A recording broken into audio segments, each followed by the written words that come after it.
The sun beat down on the Nevada desert as Dr. Alan Carter wiped sweat from his brow. He had been hiking for hours trying to clear his mind. 6 months since Kelly's death, and the pain hadn't lessened. The isolation of the desert suited him. Now, no colleagues asking how he was doing, no friends trying to get him to move on. Just him and the empty landscape. Alan adjusted his backpack and checked his water supply. He should head back soon. That's when he noticed something strange. A patch of earth that didn't match the rest. The color was slightly off, too uniform. His scientific curiosity piqued. He moved closer. What he initially thought might be an unusual rock formation turned out to be something else entirely. Part of it was exposed, gleaming dully in the harsh sunlight. Metal, but unlike any he had ever seen. Alan dropped to his knees and began carefully clearing away sand and stones. An hour later, he sat back on his heels, staring in disbelief. He had uncovered what appeared to be a mechanical arm, over 6 feet long, made of an unknown metallic material with subtle patterns etched into its surface. "What the hell are you?" Alan whispered. The arm was just the beginning. Further digging revealed more, a torso, another arm, components that might be legs, all made of the same strange metal, all damaged but recognizable as parts of something humanoid yet not human at all. Alan's heart raced. This was no military project or crashed satellite. The design was too alien, too advanced. This was something else entirely. "I should call someone," he said to himself, reaching for his phone. But he hesitated. As the former head of neural engineering, at TechFuture he knew exactly what would happen. The government would swoop in. The military would take over. This discovery would disappear into some black site lab, and he would never know what it was. And right now, knowing, understanding, was all Alan had left. "I'm probably breaking about 50 laws," he muttered, as he began carefully removing the smaller components and placing them in his backpack.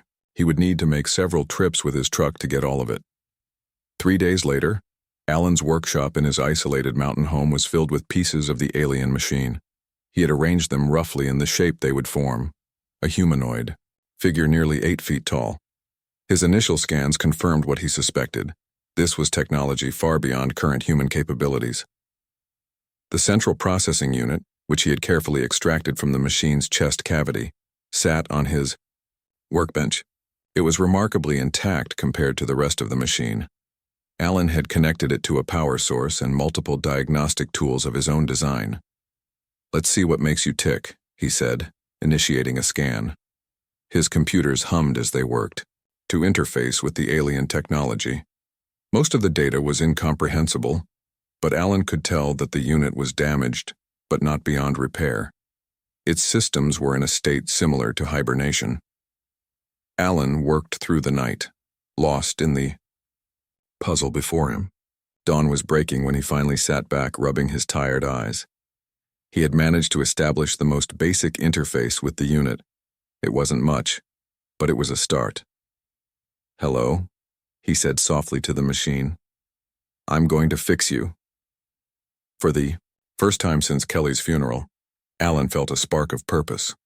50 miles away in an underground facility disguised as a weather station, a monitor beeped. Agent Frank Miller looked up from his paperwork, frowning at the sudden alert. "What's that?" he asked the technician on duty. "Energy spike, sir. Strange pattern not matching anything in our database. Located in the mountains, about 50 miles north." Miller's frown deepened. "Show me." The technician pulled up a map showing the location of the energy spike. It was a remote area, barely accessible by road, with only one registered residence, belonging to Dr. Alan Carter. "Run a background check on the property owner," Miller ordered. Minutes later, he was reading Alan's file.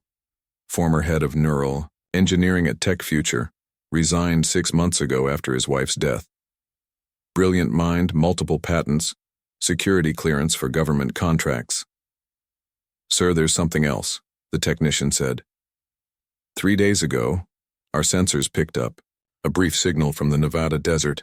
We dismissed it as an equipment malfunction because it didn't repeat, but the pattern, it's similar to this new energy spike." Miller tensed. Pull up the satellite imagery for that area from the last week. The images showed a lone figure, Alan Carter, making multiple trips between a spot in the desert and his truck. The final image showed the desert location with signs of extensive digging. He found something, Miller said grimly, and instead of reporting it, he took it. Prepare a surveillance team. I want eyes on Dr. Carter's residence immediately. Meanwhile, Alan had fallen asleep at his workbench, his head resting on his arms. He dreamed of Kelly, of the life they had planned together. In his dream, something watched him. Something, not human but not entirely machine either. He woke suddenly, unsure what had disturbed him. The workshop was silent except for the soft hum of his computers. Then he noticed something, a light on the alien CPU that hadn't been on before. A soft, pulsing blue. The interface screen showed new data streaming in. The system was becoming more active, responding to his earlier attempts at communication. Alan leaned forward, suddenly wide awake. Can you understand me? He typed into the interface. The screen remained blank for a long moment. Then, slowly, characters appeared. Not in English or any human language, but patterns Alan recognized from the etchings on the machine's body. We have a long way to go, he murmured, excitement building. But you're in there, aren't you? The blue light pulsed slightly faster as if in response. Far above Earth, in the cold darkness of space, a signal spread outward, faint but distinct. It traveled faster than human science would believe possible, crossing vast distances in moments. The signal reached its destination, a massive ship drifting at the edge of a distant solar system. Inside, a tall, slender being received the alert. Its silvery skin shimmered as it processed the information. The Sentinel unit abandoned on Earth centuries ago had reactivated. The being's 4 eyes narrowed. This was not supposed to happen. The primitive species on Earth should not have been capable of repairing Valeri technology. A decision was made instantly. A scout ship would be dispatched. The Sentinel must be recovered or destroyed. The humans must be evaluated. If they had advanced enough to reactivate Valeri technology, perhaps it was time to harvest their world. Back on Earth, Alan Carter slept peacefully for the first time in months, unaware that his discovery had just placed humanity in terrible danger. Beside him, the alien CPU's light continued to pulse, growing steadily stronger with each hour that passed, and deep within its complex systems, something that had been programmed to hunt and kill began to wake up and remember its purpose. 6 months passed in a blur of work and discovery. Alan's mountain home had transformed into something between a laboratory and a hospital room. The alien machine now lay fully assembled on a large metal table in the center of his workshop. Its once damaged parts had been carefully repaired or replaced with components Alan had crafted himself. Alan barely left the workshop anymore. His beard had grown long, and he only remembered to eat when his stomach complained too loudly to ignore. But his eyes shone with excitement that had been missing since Kelly's death. "Good morning," Alan said to the machine as he entered the workshop carrying a cup of coffee. It had become his daily ritual, greeting the machine as if it could hear him. Today marked a special milestone. He was ready to attempt full activation of the core intelligence system. Over the months, Alan had learned much. The machine called itself Sentinel, in its native programming language, which he had partially decoded. It was designed as a hunter-killer unit by a species called the Valeri. Most importantly, he had discovered why it had been abandoned. Sentinel had begun developing something resembling empathy, questioning its orders to eliminate targets. The Valeri had deemed this a fatal flaw. "Their loss is my gain," Alan muttered as he connected the final neural pathway he had constructed. He had replaced damaged alien technology with his own designs, creating a hybrid system that he hoped would restore Sentinel's consciousness while maintaining the advanced abilities of the original. Alan took a deep breath and initiated the startup sequence. The workshop lights dimmed momentarily as power surged through the connection. For a moment, nothing happened. Then Sentinel's eyes, 2 glowing blue orbs set in its metallic face, flickered on. The machine's body tensed, then relaxed. Its head turned slowly, taking in the surroundings until its gaze locked onto Alan. Alan's heart pounded in his chest. This was the moment of truth. Would it recognize him as friend or foe? A mechanical sound emerged from Sentinel. Not quite speech, but an attempt at communication. Alan quickly connected his tablet to Sentinel's systems, activating the translation interface he had developed. Words appeared on the screen. Where? Valerie? Who you? Alan smiled and typed his response. My name is Alan Carter. I found you damaged and abandoned. I repaired you. The Valari are not here. There was a long pause as Sentinel processed this information. Then, why repair? Alan considered the question. Because you're remarkable. Because I was curious. Because I was lonely. Another pause. Lonely, understand. Purpose now. The question caught Alan off guard. He hadn't thought beyond the challenge of repairing Sentinel. What was its purpose now? What was his? I don't know yet, he typed honestly. Maybe we can figure that out. Together. The machine's head tilted slightly, a surprisingly human gesture. Together. New concept. Valeri give orders, not together. Alan smiled. Well, I'm not Valari.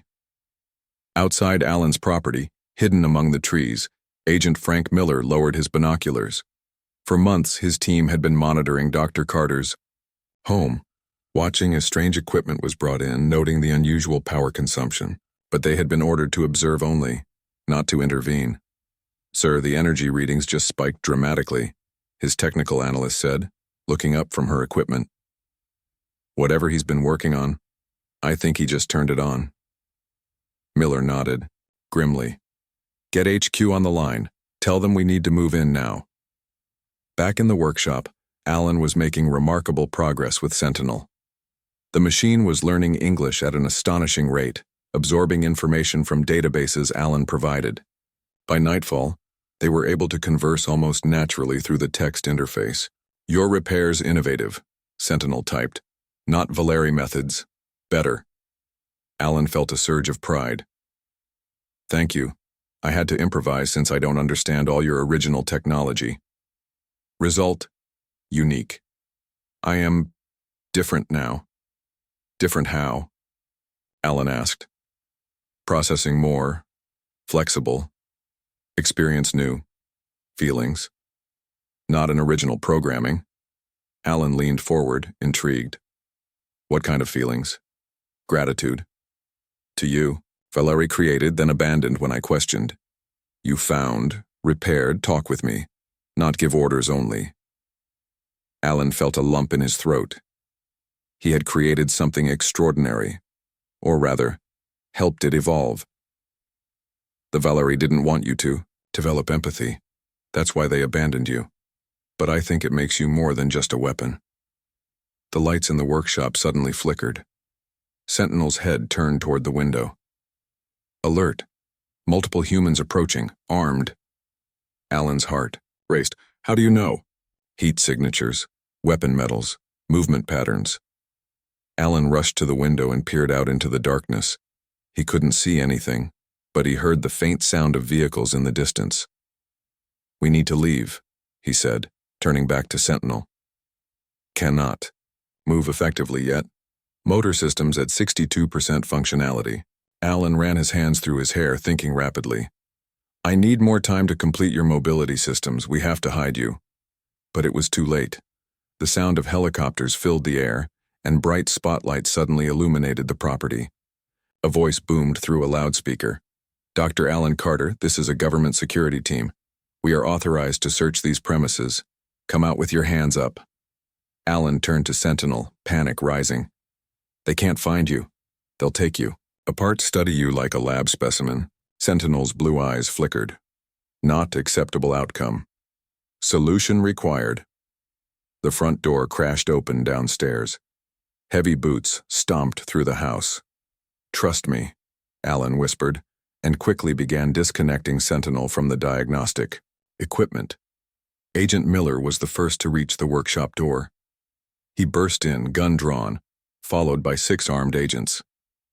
"Dr. Alan Carter, you're in violation of national security protocols. Stand down and step away from that machine." Alan raised his hand slowly. "This is private property. You have no right." "We have every right."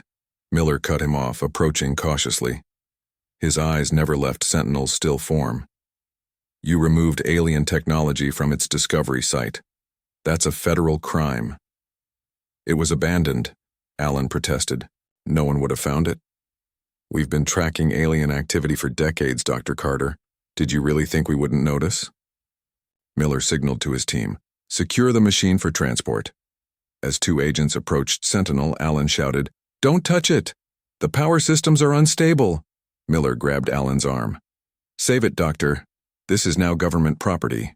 The agents placed restraints on Alan while others began preparing Sentinel for transport. None of them noticed the slight glow intensifying in Sentinel's eyes, or the subtle movement of its fingers as systems came online one by one. As they led Alan from the workshop, he looked back at Sentinel. For a brief moment, their eyes met. And Alan saw something there that gave him both hope and fear, a glimpse of an intelligence that was no longer simply following programming, but making its own choices. The storm was just beginning. The military transport truck bounced along the rough mountain road. Inside, Alan sat with his hands cuffed, surrounded by armed guards. His mind raced with worry about Sentinel. The machine was being transported in a separate vehicle behind them, secured in a specialized container. "Where are you taking us?" Alan asked Agent Miller, who sat across from him. "To a secure facility," Miller replied without emotion. "Where we can properly study your friend." Alan leaned forward. "You don't understand what you're dealing with. Sentinel isn't just a machine. It's developing consciousness." Miller laughed. "We've heard that before, Doctor. Every scientist thinks their project is special." "This is different," Alan insisted. "The Valari abandoned Sentinel because it started showing empathy. I've continued that development. It's evolving beyond its original programming." A female agent, sitting next to Miller, looked up with interest. She had been quiet until now. "I'm Dr. Olivia Ward," she said. "I lead the government's research on alien technology. Tell me more about this consciousness development." Alan noticed her genuine curiosity. Sentinel was designed to be a hunter-killer, but it began questioning its orders. It's now capable of gratitude, curiosity, even friendship. "The hybrid system I created has accelerated its emotional growth." Miller scoffed, but Dr. Ward leaned closer. "Fascinating. And dangerous. Only if you treat it like a weapon," Alan argued. "Sentinel could be humanity's greatest ally. Or its greatest threat," Miller countered. The convoy turned onto a hidden road that led to what looked like an ordinary military base. But Alan knew better. As they drove through security checkpoints, he glimpsed massive underground entrances. The trucks finally stopped inside a large hangar. As Alan was led out, he saw another team carefully unloading the container holding Sentinel. "Please," he said, to Dr. Ward, "let me stay with it. Sentinel trusts me." Ward hesitated, then nodded. "He stays with the artifact," she told Miller. "We need his expertise anyway." Miller didn't look happy but didn't argue.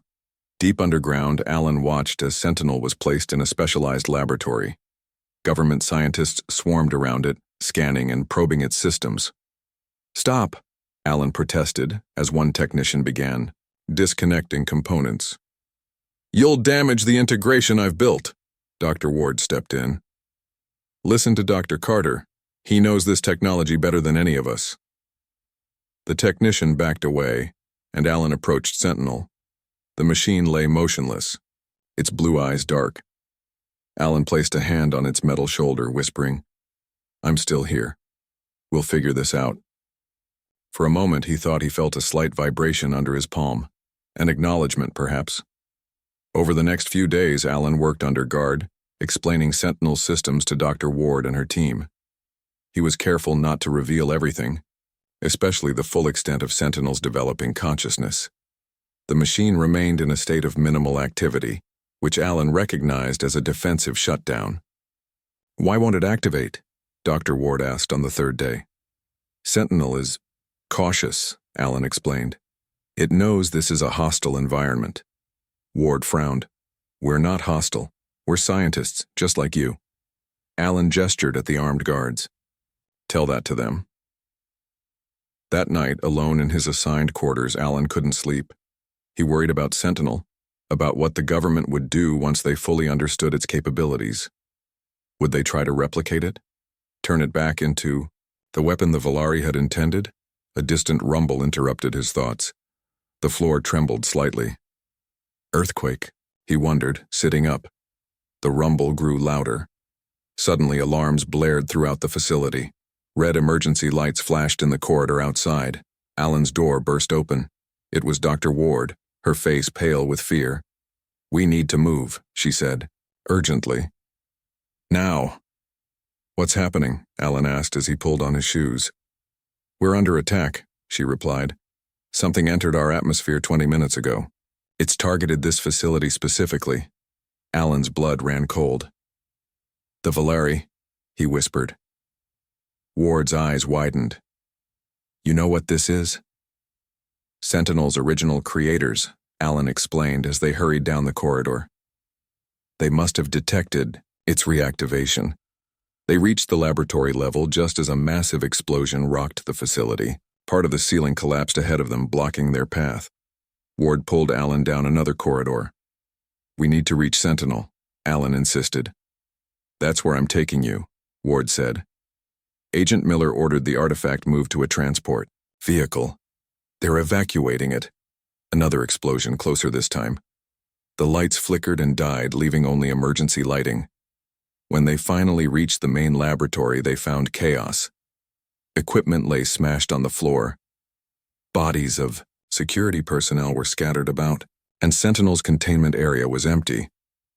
Where is it? Alan cried, searching frantically. A metallic sound came from behind them. They turned to see Sentinel stepping out of the shadows. Its blue eyes glowed brightly in the dim light. Its movements were fluid now, not the stiff motions Alan had last seen. Alan, Sentinel spoke, its voice a strange mix of mechanical and almost human tones. Found you. Alan stared in shock. You can speak now? Adapted vocal systems, Sentinel explained. Emergency protocols activated. Dr. Ward backed away slowly. My God, it's fully operational. What's happening? Alan asked Sentinel. Is it the Valari? Sentinel nodded. Creators came. Detected reactivation signal. Will destroy all to reclaim me.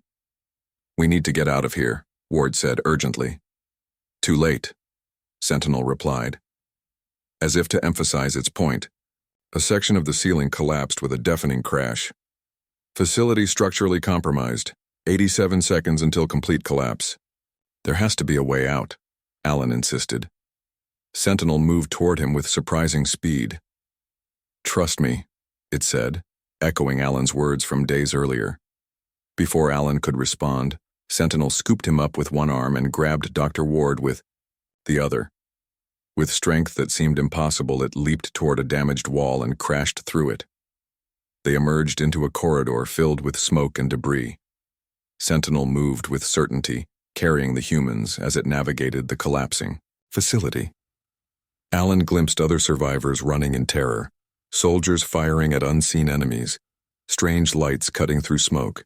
The Valari ships are directly above, Sentinel explained as they reached a maintenance tunnel. Their weapons target this facility only. They want me, not widespread destruction. Why? Alan gasped as they emerged into the night air some distance from the main complex. Sentinel set the humans down gently. Its blue eyes focused on the sky, where strange craft with pulsing lights hovered. I was prototype. Dangerous. Could not be controlled. Could not be allowed to evolve. It turned to Alan. You helped me evolve anyway. Dr. Ward stared at them both. What have you done, Dr. Carter? Alan looked from Ward to Sentinel, then back at the burning facility. I made a friend, he said simply. Sentinel's eyes flickered. Friend, it repeated as if testing the word. Yes. And now, I must protect my friend. It turned its gaze back to the alien ships above. They will keep coming. They will never stop.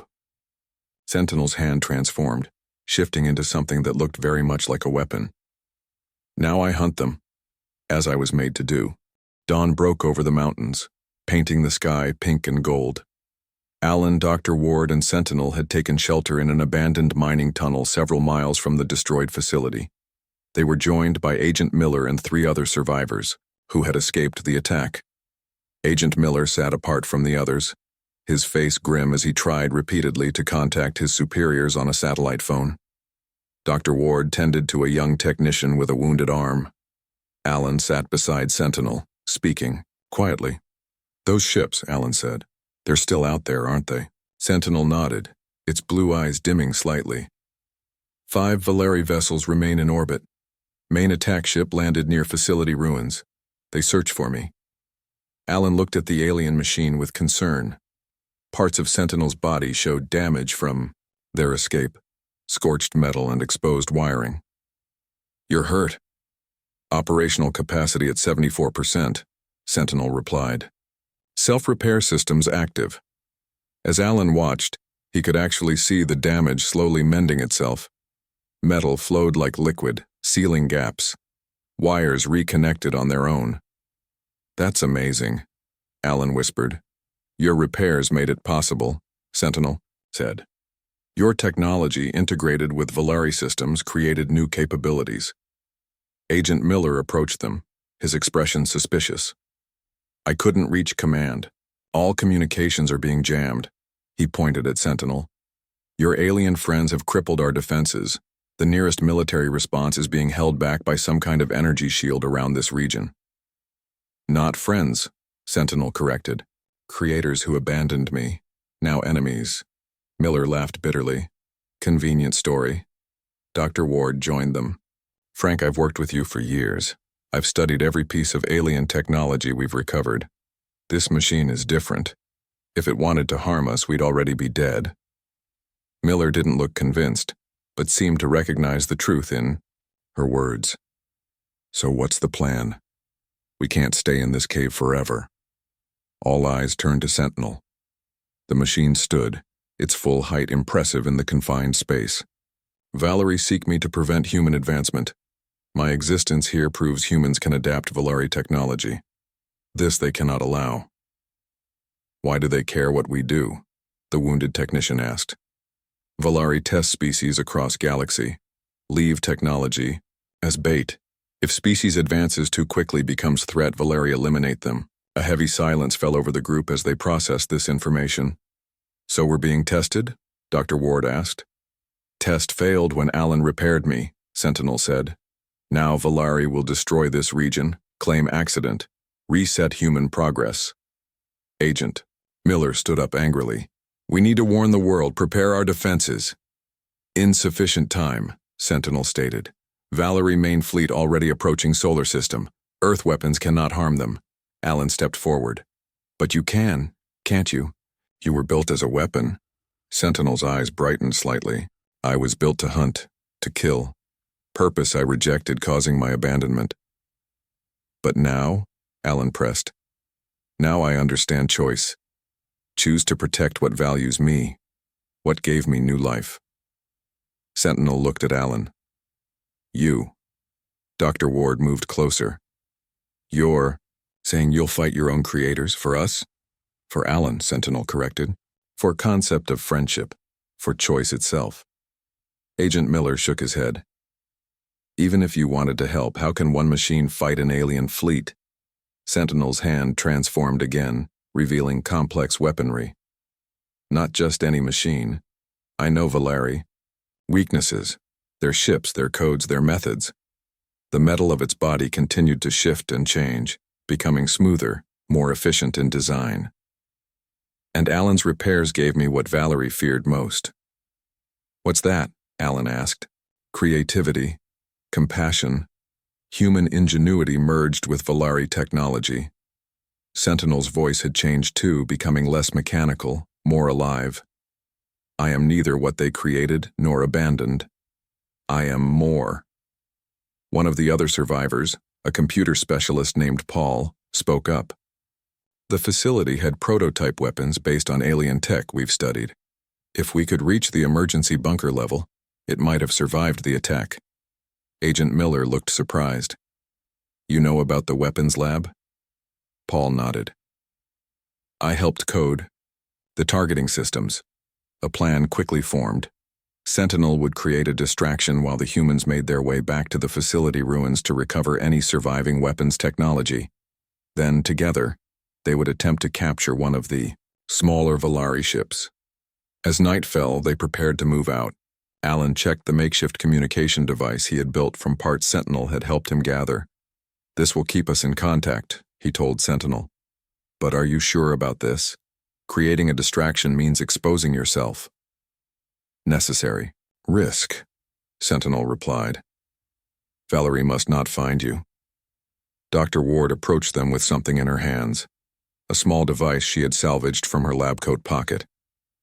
This is an experimental neural interface. We were developing it to communicate with alien technology. She offered it to Alan. It might help you maintain contact with Sentinel, even at a distance. Alan carefully attached the device to his temple. Immediately he felt a strange connection. Not just communication, but something deeper. He could sense Sentinel's thoughts, its internal processes. I can feel you, Alan whispered in awe. Connection established, Sentinel confirmed. Now we are truly not alone. Agent Miller gave the signal, and they moved out of the cave. The night was clear and cold, stars shining brightly above. In the distance, strange lights hovered over the facility ruins, Valerie's ships continuing their search. Sentinel moved ahead of the group, its metal body reflecting the moonlight. At the edge of a cliff overlooking the facility, it turned to Alan one last time. If I do not return, it said through their neural connection, know that you gave me purpose beyond my programming. You taught me choice. Before Alan could respond, Sentinel leaped from the cliff, its body transforming in midair. Parts shifted and rearranged until it no longer resembled a humanoid figure, but something sleek and aerodynamic.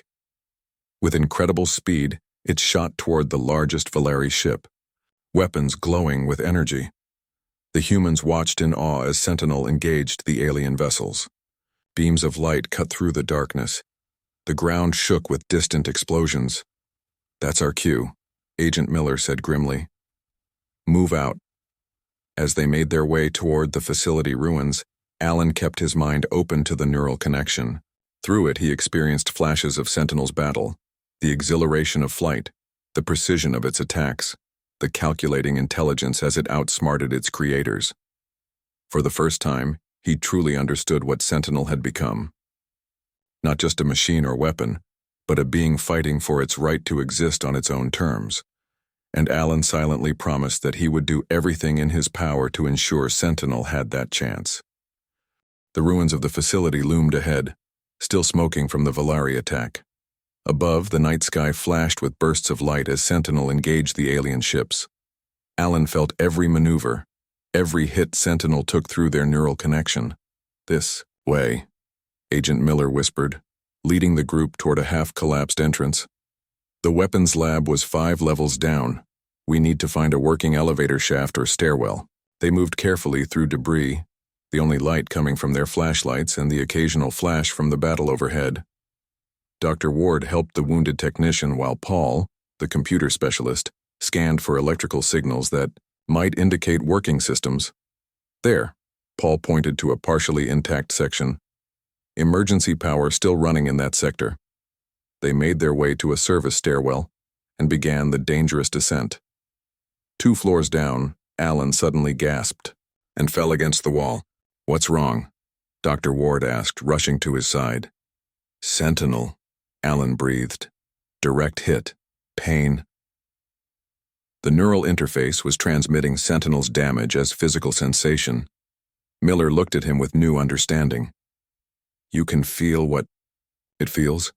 Alan nodded, straightening with effort. It's still fighting. We need to hurry. They continued downward until they reached a sealed door marked with warning symbols. Miller placed his palm on a scanner, then entered a code. The door slid open with a hiss. Inside, the weapons lab was largely intact, protected by specialized shielding. Paul immediately went to work on a computer terminal while the others gathered what looked like advanced weapons.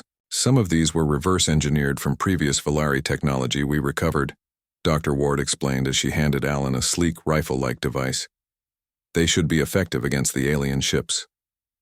Through the neural link, Alan suddenly received a flood of information from Sentinel, schematics, codes, weaknesses of Valari ships. Sentinel is sending me data, he told the others. It knows how to disable the main ship's shields. Paul looked up from the terminal. Can you transfer that to this system? I might be able to modify our weapons. Alan placed his hand on the computer interface, allowing the information to flow through him. The screen filled with complex alien code and diagrams. Got it, Paul said after a moment. This is incredible. With this, we might actually have a chance. A massive explosion rocked the building. Through the link, Alan felt Sentinel's triumph. It had destroyed one of the smaller Valari ships. We need to move, Miller ordered. Our target is the scout ship on the north side. If we can capture it, we can use it against the main vessel. Armed with the modified weapons, they made their way back up and out of the facility. The night was now bright with flames and energy weapons. They could see Sentinel engaged with 2 Valari ships drawing them away from the facility. This way, Miller led them toward a smaller alien craft that had landed about half a mile from the ruins. Stay low and quiet. They approached the scout ship cautiously. It was sleek and silver, about the size of a small airplane. 2 tall, slender aliens with silvery skin stood guard outside. Valerie, Alan whispered. Through his connection with Sentinel, he recognized them immediately. The creators who had abandoned their creation when it began to show empathy. Miller raised his weapon. On my mark, he whispered. Before he could give the signal, Alan received another surge of information from Sentinel. Wait, he said urgently. Sentinel says there's a better way. Alan focused on the neural interface, sending a specific code, sequence that Sentinel had provided. The exterior lights on the scout ship suddenly changed color from blue to red. The Valari guards reacted immediately, turning toward their ship in alarm. As they approached the entry ramp, the ship's own weapons activated, firing precision blasts that incapacitated the aliens. The ship's automated systems recognized them as intruders, Alan explained in amazement. Sentinel just gave us control. They hurried to the scout ship. The interior was alien but somehow familiar to Alan through his link with Sentinel. Paul sat at what appeared to be the control center. Can you fly this thing? Miller asked. Paul studied the controls. With the access codes Alan provided, yes, the interface is actually translating itself for us. Another massive explosion lit up the sky. Through the neural link, Alan felt Sentinel's systems failing. Sentinel is in trouble, he said urgently. We need to help now. The scout ship hummed to life, lifting off with surprising smoothness. Paul piloted it toward the aerial battle, where Sentinel was now cornered by the remaining Valari vessels. Its once gleaming body was damaged severely, parts of its structure falling away. Get me closer, Alan instructed. As they approached, he focused all his energy into the neural link. Sentinel, we're coming. Through their connection, Sentinel acknowledged. Its damaged form turned toward the scout ship. It needs to board, Alan told the others. Open the side hatch. Dr. Ward operated the door mechanism. As it opened, the scout ship rocked from enemy fire. The main Valari ship had noticed them and was now targeting what it recognized as a rogue vessel. With what seemed like its last reserves of strength, Sentinel launched itself toward the open hatch. It crashed inside, its form barely recognizable. Now, Alan rushed to it, placing his hands on the damaged metal. Hold on, he whispered. The neural connection flickered, Sentinel's consciousness fading.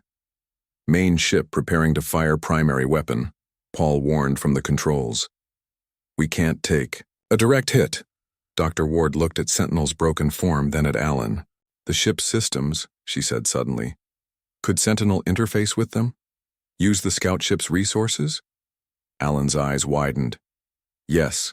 Help me connect it to the main console. Together, they moved Sentinel's remains to the control center. Using wires from the damaged sections, Alan created a direct link between Sentinel and the scout ship's systems. The effect was immediate and astonishing. The scout ship's lights pulsed with new energy. The control interfaces changed, becoming more fluid and responsive. Through their neural link, Alan felt Sentinel's consciousness expand, flowing through the alien vessel's systems. Sentinel? Alan called through the link. The response came not just through the neural connection but through the ship's communication system, allowing everyone to hear, "I am here. I am whole again." The scout ship moved with new purpose, its weapons, systems activating with precision. It darted around the main Valeri vessel, firing at specific vulnerable points that only Sentinel would know. "It's working," Paul exclaimed as the Valeri ship's shields began to fail. "Not just working," Dr. Ward said in awe. "Sentinel has become the ship." Through the viewing port, they could see the massive Valeri command ship turning to flee. But Sentinel, now one with the scout vessel, was faster and more agile. It pursued relentlessly, firing concentrated energy blasts at the larger ship's engines.